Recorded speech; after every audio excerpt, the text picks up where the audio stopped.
బ్రతకడం గొప్ప కాదు, బాగా జ్ఞాపకం పెట్టుకోండి, చచ్చిపోవడం గొప్ప. ఎందుకో తెలుసా? బ్రతకడం ఎలాగైనా బ్రతుకుతారు. ఆకలి, దాహము, జీర్ణము ఈ మూడు ఉంటే మనిషి ఎలా అయినా బ్రతకచ్చు. వేళపట్టున ఆకలేసి కుడితి తాగినా జీర్ణం అయిపోతే, ఆవు తింటున్న మినప్పొట్టు తినేసిన జీర్ణం అయిపోతే ఇబ్బంది లేదు. దాహం వేసి ఏది తాగినా జీర్ణం అయిపోతే ఇబ్బంది లేదు, బతికేయచ్చు. చచ్చిపోవడం అంత తేలిక కాదు. మంచాన పడి తన మలమూత్రములను తాను విసర్జించలేకపోతే వాడు రోజు రోజు క్షణం క్షణం చచ్చిపోయినట్టే.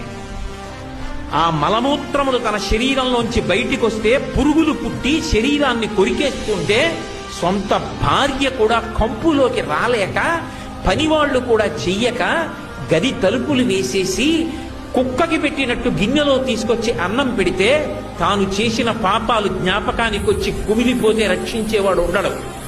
అనాయాసంగా వెళ్ళిపోవడం అంత గొప్పది. అది ఇవ్వగలిగిన వాడు శంకరుడు ఒక్కడే.